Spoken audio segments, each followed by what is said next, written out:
All right, moving over to the NEET controversy. The probe is now intensified into Bihar's NEET paper leak. Authorities are now focusing on Jharkhand's connection in the paper leak scam. The chairperson and the principal of Oasis School in Hazirabad are under scrutiny right now with the Economic Offences Unit, suspecting that the school's involvement could be there in leaking the paper, the NEET question paper. Police believe that the paper may have been leaked from this very institution.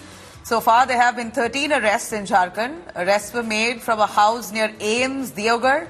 This comes as the hunt for the mastermind, Sanjeev Mukhia, continues.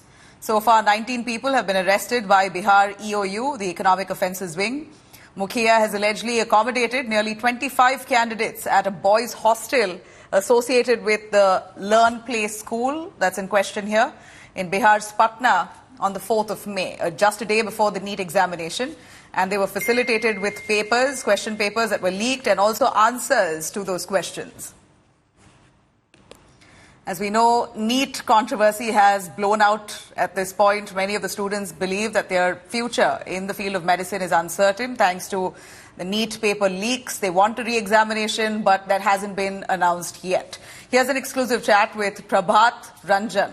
Reportedly, Mukhia had borrowed the hostel, which he turned into a hideout, to accommodate nearly 25 students, and nearly 25 lakhs was taken from each of those students to ensure that they get the question paper and the answers to those questions. Let's have a listen.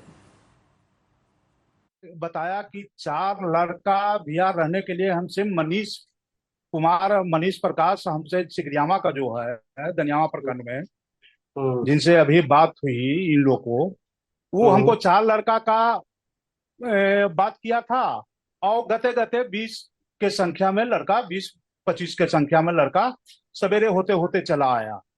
हमको NEET के question, तो ये सही बात है कि NEET के question रटवाया गया है। तो ये सही है ना, मतलब ये जानकारी कि आपकी बिल्डिंग में 20 लड़के आए थे और पेपर रटा था, ये बात जानकारी सही है? ये तो जानकारी सही है सर, ये तो बिल्कुल ही जानकारी सही है, मगर इसी बात का अफसोस है कि हम मकान जरा सा भी भनक तक नहीं लगा। Meanwhile, India Today has traced Ashutosh, the renter of that Learn Play school, who fled right after discovering the paper was leaked. Ashutosh confirms suspicions of wrongdoing at that site. Remember, from here is where the paper was leaked. Accused Amit Anand conducted the raid, allegedly orchestrated by Sanjeev Mukhia. Have a listen. 10 बजे तक लोग सब बैठा हुआ था, 10 बजे के बाद एक्टिविटी चेंज लोग को हुआ। तो मनीष के हाथ में पेपर, फोटो कॉपी देके वो लोग को, फिर पीछे वाला रूम में मनीष गया, अपने बात किया। इसी बीच 5 तारीख को मैं चला गया जमशेदपुर। मैं कोडरमा पार किया तो बाइक मेरी फोन की, घर पे प्रशासन आया हुआ, इस तरह की बात है। हम बात भी किए हैं प्रशासन से अपनी बाइक के मोबाइल पे। उसके बाद मैं डर गया, डर के बाद मैं मोबाइल अपना बंद कर दिया। मैं भैया से बात किया, भैया इस तरह से हमसे गलती हो गई है। मेरे से ये गलती हुई कि मैं गुड फेथ में, विश्वास में आकर मनीष को के कहने पे, मनीष भी साथ में था, रात में मनीष की लड़का लेकर के वहां रहा। Now, while the BJP, the RJD continues to trade blame over one another, the key accused in the Bihar paper leak scam, Nitish Kumar, has maintained silence over it, even though the rest of the leaders have been blaming one or the other party on who actually may have orchestrated this paper leak. Let's listen to the blame game. लोगों को थोड़ा करने में देर हो रहा, बराबर आ रहे हैं। इसको जल्दी से जल्दी 1-1.5 महीने के अंदर हम करवाएंगे, वही अब देखने ना आते हैं जी। मेरा सुझाव पहले का है तो हो ही रहा है, तब करीब करीब हो जाएगा, 1 महीना के अंदर पूरा तैयार हो जाएगा। तो उसके बाद उसको फिर अगले महीने में करेंगे। सर नीट पे पेपर लीक हुआ है सर, आरजेडी और कांग्रेस ने मुद्दा बनाया सर उसको। देख रहे हैं, इन लोगों को थोड़ा करने में देर हो रहा, बराबर आ रहे हैं। इसको जल्दी से जल्दी 1-1.5 महीने के अंदर हम करवाएंगे, वही अब देखने ना आते हैं जी। मेरा सुझाव पहले का है तो हो ही रहा है, तब करीब करीब हो जाएगा, 1 महीना के अंदर पूरा तैयार हो जाएगा। तो उसके बाद उसको फिर अगले महीने में करेंगे। सर नीट पे पेपर लीक हुआ है सर, आरजेडी और कांग्रेस ने मुद्दा बनाया सर उसको। कि जांच एजेंसियां जो है निष्पक्षता से जांच करें, और बाद में ये सब चीज छुपने वाला थोड़ी है। जो बेईमानी किया है, जिसने छात्र युवाओं के भविष्य के साथ खिलवाड़ किया है, उसको तो हम लोग छोड़ेंगे थोड़ी। हम लोग एकदम पर्दाफाश किया जाएगा। भले ही सरकार में जो लोग बैठे हैं उनकी मंशा है कि इधर उधर कर दिया जाए, मामले को ध्यान भटका दिया जाए। तेजस्वी जी के आप सचिव प्रीतम कुमार को पूछताछ के लिए बुलाया गया है।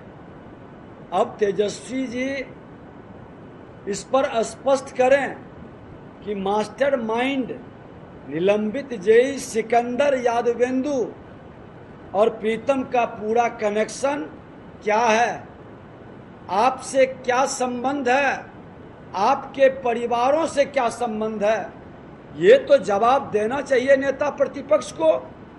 इस सरकार में गंभीरता का घोर अभाव है। ये एनटीए में फ्रॉड है।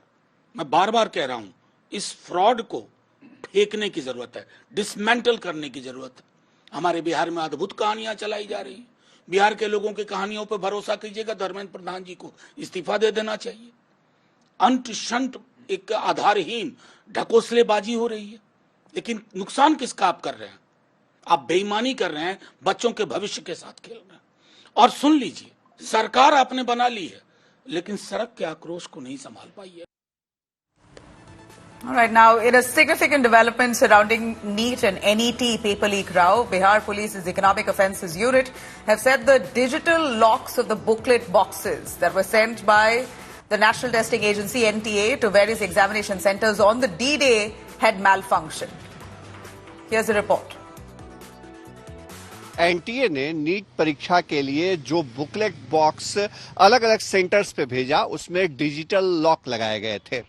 सूत्रों की माने तो एनटीए का ये डिजिटल लॉक कई सेंटर्स पे काम नहीं कर पाया। दरअसल डिजिटल लॉक्स की जो प्रक्रिया होती है, उसके मुताबिक एक परीक्षा शुरू होने से कुछ समय पूर्व तय समय पे डिजिटल लॉक्स खुद ब खुद खुल जाते थे। सेंट्रलाइज तरीके से इसको ऑपरेट करने का प्लान या जो मॉडल है वो एनटीए ने बनाया हुआ था, लेकिन कई सेंटर्स पे ये डिजिटल लॉक्स नहीं खुले। बाद में इनको मैनुअल तरीके से खोला गया। मैनुअल एक्सेस का पैटर्न ये है कि 2 लॉक मैनुअल लगे होते हैं, जिसमें एक की चाबी या एक्सेस कह लीजिए वो एनटीए की तरफ से तय किए गए सेंटर ऑब्जर्वर के पास होती है, और दूसरे का एक्सेस सेंटर सुपरिटेंडेंट के पास, यानी उस परीक्षा केंद्र के सुपरिटेंडेंट के पास जहां बुकलेट बॉक्स अभ्यर्थियों के लिए भेजा गया है। अब बड़ा सवाल यह है कि क्या अगर डिजिटल लॉक नहीं खोले गए और मैनुअली उनको एक्सेस करके खोला गया, तो क्या पूरा सेंटर कॉम्प्रोमाइज किया गया या फिर खेल कहीं और हो गया?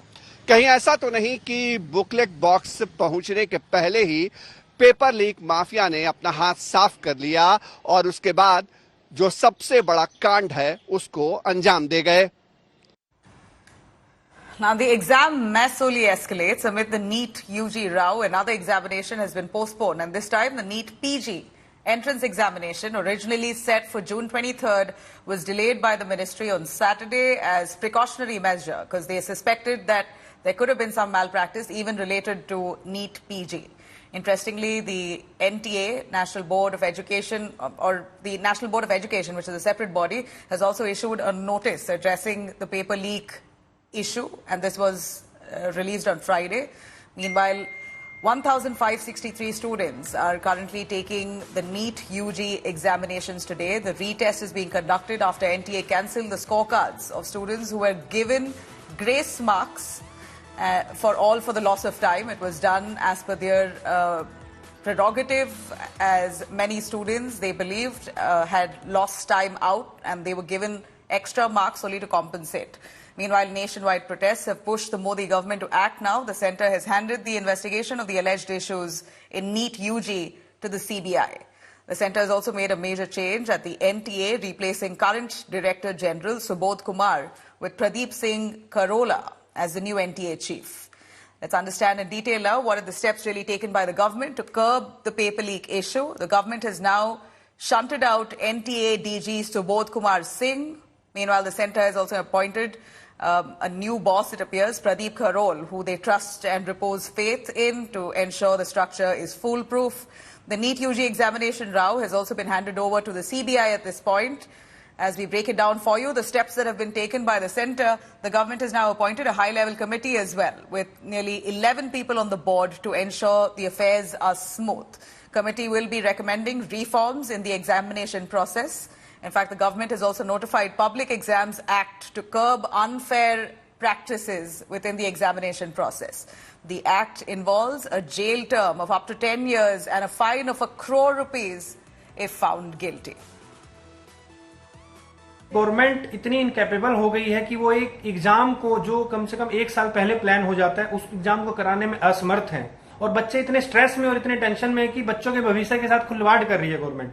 कुछ बच्चे ऐसे हैं जो कर्ज लेके, लोन लेके अपनी तैयारी कर रहे हैं, जो इस उम्मीद में बैठे थे कि आज एग्जाम देके कल या परसों या 1 महीने बाद अपना कहीं नौकरी ज्वाइन कर लेंगे, मेडिकल ऑफिसर की या फिर जूनियर रेजिडेंटशिप की, ताकि वो अपना खर्चा चला सके। We are looking at the situation very closely and we will make sure that no wrong step is taken. The new date of examination should be given with ample number of time and students should not panic, and we expect that certainly we get some answers from the national board. इस सरकार में गंभीरता का घोर अभाव है। ये NTA में फ्रॉड है। मैं बार बार कह रहा हूं, इस फ्रॉड को फेंकने की जरूरत है, डिसमेंटल करने की जरूरत है। हमारे बिहार में अद्भुत कहानियां चलाई जा रही हैं। बिहार के लोगों की कहानियों पर भरोसा कीजिएगा, धर्मेंद्र प्रधान जी को इस्तीफा दे देना चाहिए। अंत शंत एक आधारहीन ढकोसलेबाजी हो रही है, लेकिन नुकसान किसका आप कर रहे हैं? आप बेईमानी कर रहे हैं, बच्चों के भविष्य के साथ खेल रहे हैं। और सुन लीजिए, सरकार आपने बना ली है, लेकिन सड़क के आक्रोश को नहीं संभाल पाई है। The BJP government is incompetent, is allowing gangs, organized gangs to leak the papers. They said, we will centralize everything. We will ensure that common examination, one nation, one examination across everywhere, and look at the ramifications. The innocent student is affected. If a government is not even able to conduct an examination in a proper manner, what else can this government do? It's a complete failure of the government of India, because with so much technology, I can't seem to understand why there are so many glitches every time there's a competitive exam. Children and parents work very, very hard to cross this big path and this milestone of their life. And if children are going to get cheated like this, it's very, very unfortunate. And the government has failed us. Every time they promise something, something else comes up. So how do you be rest assured that this will be fair and a just exam? And what emotional cost of the children and the parents?